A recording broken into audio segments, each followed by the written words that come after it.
भगवान विष्णु और माता लक्ष्मी अपने भक्तों का कल्याण करें। आज हम विष्णु पुराण के चौथे अध्याय की कथा सुनेंगे, जो कि इस प्रकार है। क्षीर सागर मंथन के समय राक्षस देवताओं का मजाक उड़ाते रहे और अपना पूरा भुजा बल प्रदर्शन करते हुए सर्पराज को खींचते रहे। देवताओं ने अपने बल का पूरा प्रयोग किया। उनके खींचने से इस प्रक्रिया में बासुकी महासर्प ने विष को उगलने लगे। वह विष की ज्वालाएं बिखरने लगी। इन ज्वालाओं में कितने ही राक्षस जल गए। ऐसा लग रहा था हलाहल से पूरा लोक खत्म हो जाएगा। उसी समय मंदर पर्वत भी समुद्र के अंदर डूब गया। सबने शिव जी से प्रार्थना की। शिव ने हलाहल को निगल लिया और उनके कंठ में ही रोककर लोगों की रक्षा की और वे नीलकंठ कहलाए। विपत्ति टली पर पर्वत डूब गया। देवताओं ने विष्णु भगवान से प्रार्थना की। विष्णु भगवान ने कच्छप के रूप में कूर्मा अवतार लिया और समुद्र में डूबे हुए पर्वत को अपनी पीठ पर रख लिया। कच्छप बनकर पर्वत को रोके हुए विष्णु जी ने बड़ी सावधानी से कि पर्वत पर बैठकर उन्होंने एक पांव से उसे दबाकर रख दिया, जिससे पर्वत इधर उधर हिले डुले न। साथ ही देवताओं के साथ मिलकर वे समुद्र को मथने में काम करने लगे। ये विष्णु भगवान बहुरूपों में दिखे। सागर मंथन का काम अच्छे से हो गया। क्षीर सागर से चंद्र, लक्ष्मी, कल्प वृक्ष, कामधेनु, एरावत हाथी, उच्चश्रवा घोड़ा, सूरा नामक नशा और उत्तेजना पदार्थ करने वाला पेय और कितने ही पदार्थ उत्पन्न हुए। शिव जी ने कंठ के हलाहल के ताप से उपशम के लिए चंद्रमा को सिर पर धारण कर लिया और चंद्रशेखर बन गए। लक्ष्मी जी ने श्रीवत्स कौसुमणि की वैजयंती माला पहनाकर विष्णु जी से विवाह कर लिया। देवता सुरा पीकर सुर बन गए। अंत में अमृत प्रकट हुआ। आयुर्वेद के मूल विराट धन्वंतरि के रूप में अमृत कलश लिए हुए अनेक औषधियों को धारण किए हुए विष्णु पद्मासन पर आसीन हो समुद्र से होते हुए प्रकट हुए। अमृत के लिए जब क्षीर सागर मथा गया, तब प्रारंभ में हलाहल विष उत्पन्न हुआ। कितनी ही विशेषताओं के घटने के उपरांत और देव सहायताओं के बाद अमृत प्राप्त कर लक्ष्य की प्राप्ति हुई। धन्वंतरि के हाथ में जो कलश था उसे राक्षस उड़ा ले गए और दावा किया हुआ है हमारा ही है। राक्षसों और देवताओं में युद्ध छिड़ गया। जब दोनों के बीच में यह छीना झपटी हो रही थी, तब विष्णु भगवान ने मोहिनी रूप बनकर प्रकट हुए। उसे देखकर राक्षस उन पर रीझ गए। मोहिनी ने राक्षसों से कहा, लाओ अमृत मुझे दो और सब लोग एक लाइन से बैठो, अमृत मैं बांटूंगी। उनकी बातों में आकर राक्षसों ने कलश उनको दे दिया। राक्षस एक तरफ बैठे, देवता दूसरी तरफ। दोनों के बीच में कलश को लिए हुए मोहिनी रूप विष्णु भगवान नृत्य करते हुए अमृत को बांटने लगे। देवता और राक्षस सभी मोहिनी रूप विष्णु भगवान के सौंदर्य को निहारने लगे। देवताओं को पहले से ज्ञात नहीं था कि आखिर ये मोहिनी कौन है, पर जब उन्होंने देखा कि वह देवताओं को अमृत पिला रही है और राक्षसों को छल कर रही है, तो ये जान गए कि यह मोहिनी कोई और नहीं, साक्षात विष्णु भगवान है। और वे चुपचाप अमृत पीते गए।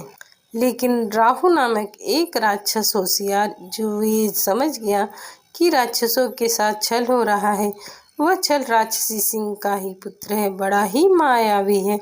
जब उसने देखा कि सच्चाई पर भी राक्षस सुनने और विश्वास करने की स्थिति में नहीं है, तो उसने स्वयं देवता का रूप धारण करके देवताओं की पंक्ति में बैठकर अमृत पी गया।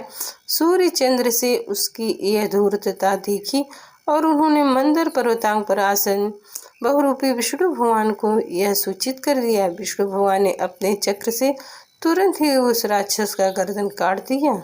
अमृत की शक्ति का कारण सिर और धड़ सजीव रहे। सिर राहु और धड़ केतु के रूप में दो ग्रहों में परिवर्तित होकर ग्रह राशि में सम्मिलित हो गए। राहु केतु ग्रहों के कारण अब 9 ग्रह हो गए हैं। राहु केतु सूर्य और चंद्र पर बहुत क्रोधित थे, क्योंकि उन्हीं के कारण उनकी पोल खुली थी। प्रतिकार की भावना से अमावस्या पूर्णिमा के पर्व पर उन पर छाने गए और उन्हें पीड़ित करने लगे। यूँ सूर्य ग्रहण और चंद्र ग्रहण बना। पूरा का पूरा अमृत देवताओं को पिलाकर मोहिनी अदृश्य हो गई। राक्षसों को अपनी भूल का एहसास हुआ, तब वे विष्णु भगवान देवताओं के कट्टर दुश्मन बन गए। अमृत मंथन के में विष्णु भगवान ने कूर्मा अवतार और धन्वंतरी तथा मोहिनी का रूप धारण किया था। धन्वंतरी के रूप में विष्णु भगवान अमृत के साथ साथ औषधियों को भी अपने साथ ले आए थे। वैद्यशास्त्र के अधिदेवता व वेदों के कुलदेव के रूप में धन्वंतरी भगवान की पूजा होती है।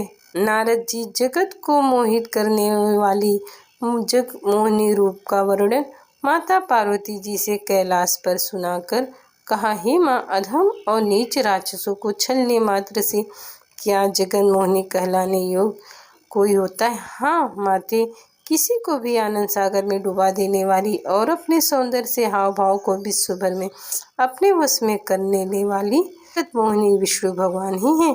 पार्वती जी ने यह बात शिव जी को बताई। शिव जी मुस्कुरा के चुप रहे। बाद में पार्वती जी के साथ नंदी वाहन पर होकर विष्णु भगवान वैकुंठ निवासी से कहा, हमारे जगत मोहिनी अवतार को देखने की हमारी बहुत इच्छा है, इसी उद्देश्य से हम आपके पास आए हैं। विष्णु भगवान ने शिव जी को अपना मोहिनी रूप दिखाया। शिव जी ने विष्णु भगवान से कहा, अमृत भुलाकर राक्षस तुम्हारे सामने इस मोह को निहार कर तुम्हारी प्रशंसा करने लगे। यह रूप वाकई में बहुत ही सुंदर भर और सौंदर्य से परिपूर्ण है। विष्णु भगवान पार्वती जी से कहें, कहीं ऐसा न हो जब हमारी गंगा भविष्य में आकाश से पृथ्वी पर उतरने जा रही हो, तब तुम्हारे पति देव कहीं उसे तुम्हारी सौतन बना ले। ऐसा कह करके विष्णु भगवान अदृश्य हो गए। इसके बाद काल क्रम में विष्णु ने कर्दम प्रजापति देवहूति का पुत्र बनकर कपिल अवतार लिया। बचपन से ही तपस्या करके ज्ञान संपन्न होकर कपिल महामुनि प्रसिद्ध हो गए। कपिल की माता देवहूति को अनेक तथ्यों का बोधन किया जो सांख्य नाम से प्रसिद्ध है। जब कपिल महर्षि पाताल लोक में एक गुफा में निवास कर रहे थे, तब पृथ्वी पर सगर सम्राट के 100वां अश्वमेघ यज्ञ करना चाहा। इंद्र ने यज्ञ के में अश्व को गुफा में छिपा दिया, जिससे कपिल महर्षि तपस्या कर रहे थे। सगर के 1000 पुत्र घोड़े को खोजते हुए पाताल लोक में पहुंचे। वहां उन्होंने कपिल महर्षि की गुफा देखी। उन्होंने उन पर आरोप लगाया कि उन्होंने घोड़ों की चोरी की है और उनका तप जप केवल ढोंग है। कपिल की आंखें खुली तब वे सब जलकर भस्म हो गए। उन भस्म राशियों को विष्णु पाद रखे गए और स्वर्ग में मंदाकिनी की तरह प्रवाहित हो रही गंगा को पृथ्वी पर ले आने के लिए सगर के प्रपौत्र भागीरथी ने घोर तपस्या की। उनकी तपस्या से प्रसन्न होकर माँ गंगा पृथ्वी पर आने के लिए तैयार हुई। फिर इसके बाद भागीरथी शिव जी की तपस्या करके शिव जी को प्रसन्न किया। माँ भगवती गंगा अवतरण के समय शिव जी उन पर मुक्त हो गए और उन्होंने अपने जटाकूट में उन्हें कसकर बांध लिया। फिर भगीरथ की प्रार्थना से उसे थोड़ा सा बहने दिया। भागीरथी के साथ ही उसके पूर्वजों की भस्म राशियाँ गंगा जी में प्रवाहित होकर पूर्ण लोक में जा मिली। परम शिव गंगाधर बने और गंगा माँ पार्वती की सौत बन गईं। समन्वत कुमार नामक 4 मुनि ब्रह्मा के मानस पुत्र थे। वे सदा बालक ही बने रहे। विष्णु भक्ति में तत्पर होकर विष्णु भगवान का गुणगान करते हुए सभी लोकों में विचरते रहे। विष्णु के दर्शन करके वे वैकुंठ गए। सब द्वारों को पार करते हुए विष्णु मंदिर द्वार पर पहुँचे। विष्णु के ही रूप जय और विजय वहाँ के द्वारपालक थे। उनके 4 हाथ थे। उन हाथों में चक्र, शंख, गदा, अभय मुद्राएं थीं। उन दोनों ने मुनियों से कहा, आप अंदर जाने का समय नहीं, आप अंदर मत जाइए। तब समत कुमारों ने कहा, विष्णु भगवान के दर्शन की हमारी इच्छा है, हमें मत रोकिए। द्वारपालों ने गदा उठाकर उन्हें रोका। सनत कुमार महामुनि ने शाप देते हुए कहा, तुमने विष्णु भगवान द्वारपालक बने रहने की योग्यता नहीं है, जाओ तुम राक्षस होकर जन्म लोगे। यह कोलाहल सुनकर विष्णु भगवान लक्ष्मी माता के सहित वहां पर आ पधारे। जब जय विजय ने मुनियों के शाप के बारे में उन्हें बताया तो उन्हें अत्यंत दुख हुआ। मुनिगण भी अपनी जल्दबाजी में दिए गए श्राप से चिंतित हो गए। इस प्रकार विष्णु पुराण का यह चौथा अध्याय संपूर्ण हुआ। जय श्री नारायण भक्तों।